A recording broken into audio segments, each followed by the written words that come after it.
The Islamic State has claimed responsibility for a twin bombing in Iran that killed dozens of people Wednesday. At least 84 people were killed and nearly 300 others wounded by two explosions in the city of Kerman.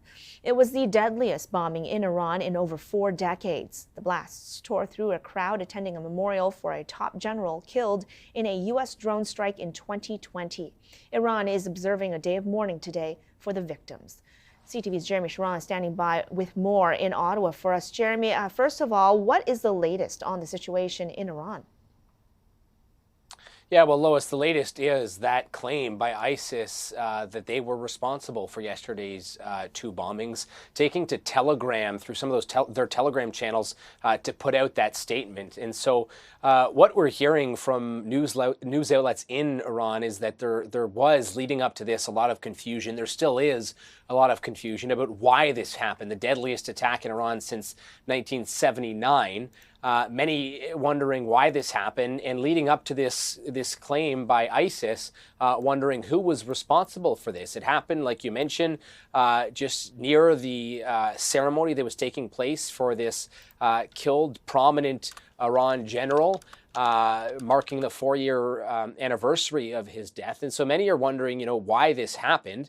And it's raising a lot of questions and concerns. We have not heard any response yet from Iran on ISIS's claim that they were responsible for the attack. But certainly people in Iran have a lot of questions today. Talk to us a little bit more about that. You're talking about questions that people have. What kind of reaction are we seeing following the bombings?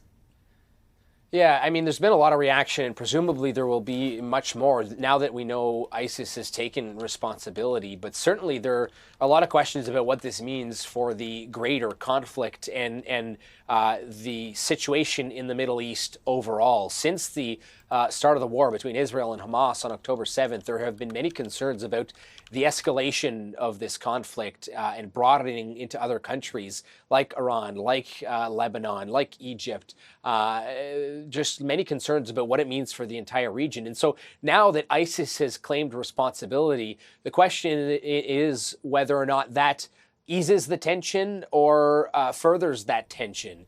What it does is it means that Israel is off the table. There had been a lot of finger pointing leading up to this claim by ISIS on who was responsible for this. We had heard claims that the U.S. was responsible, that Israel was responsible, the U.S. swiftly reacting to this and making it clear that they had no responsibility here and that they played no role, and that they felt as though Israel also played no role. So there are a lot of questions still about, now that ISIS has claimed responsibility, what does that mean for this concern about further escalation and tension in the Middle East? And so we'll be watching that very closely, Lois. Okay, CTV's Jeremie Charron for us from Ottawa. Thanks so much.